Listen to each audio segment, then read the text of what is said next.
Hey, Grace Point family, here we are with GPRead week number 76. Again, reading in the book of Daniel. You're going to finish out Daniel this week, and then you're going to move into the Old Testament book of Ezra. Now, let's talk about Daniel. You're going to be reading in chapter 6, and you're going to see Daniel thrown into the lion's den. It's that Sunday school story that you've heard 100 times. Watch carefully for how this conspiracy is developed to get Daniel into trouble, and then how Daniel responds. Is his an attitude of faith or an attitude of fear? As you come up to Daniel chapter 7, you're going to see that Daniel himself receives a vision of 4 different beasts that all represent 4 different nations. And following this is a vision of the Ancient of Days, which is God the Father, being approached by one who is called the Son of Man, who obviously is a divine figure as well. So think about this. You have God the Father seated on the throne, but another described in divine manner who is approaching the throne. I believe this is the Father and the Son. It's showing us in an Old Testament prophecy. I want you to read it and see what you think. Now, the point here is not who are these nations and do they exist in prophecy somewhere. That's not the main point. That's not what Daniel's concerned about. Daniel is wanting to show that all the nations of the earth, no matter what era, what time frame, are beastly and vile. But God's kingdom, God's established throne, will reign forever.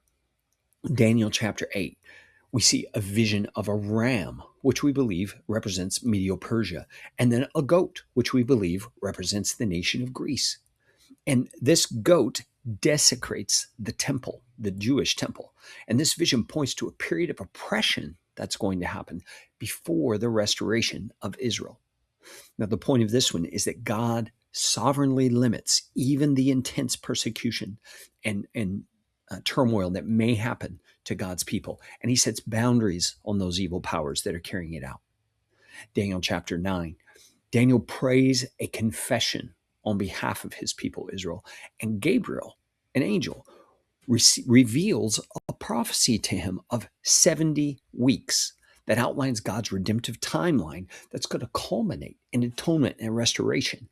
And friends, if you do the math on this and you look at this according to old style calendar calculations, you can see Gabriel's prophecy that he gives to Daniel winds right up around the time of Jesus showing up on the planet. An amazing, powerful, and specific prophecy.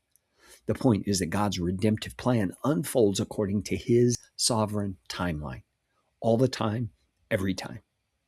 Daniel chapter 10, he receives a vision again after fasting, and a heavenly being appears and reveals a spiritual battle that is going on involving princes over nations. Now, what we see here are spiritual powers behind the scenes that are over various geographical or national entities. And these spiritual powers play a role in God's plan and God's purposes in history.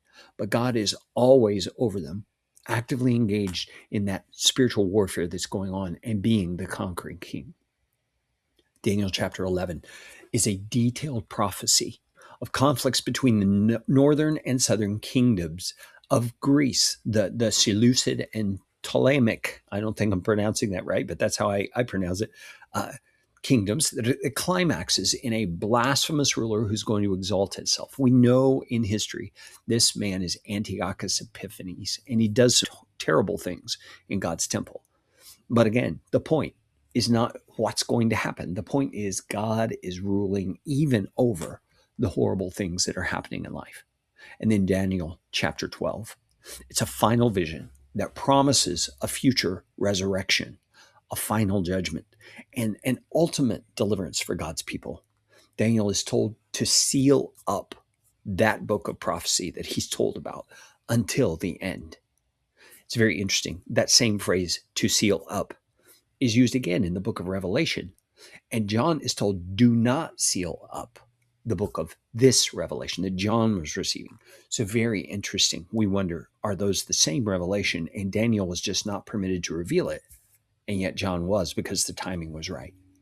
God will ultimately raise the dead, bring judgment on all people, and vindicate the righteous forever.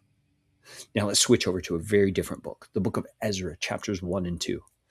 You're going to meet Cyrus, king of Persia, And he introduces a decree that allows all the Jewish captives that are in Babylon under him in the region that Persia has conquered to return to Jerusalem to rebuild the temple.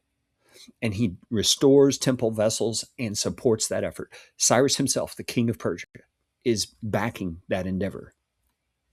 Chapter 2, there's a detailed list of the people who return, telling their families, their priestly lines, the Levites, the servants.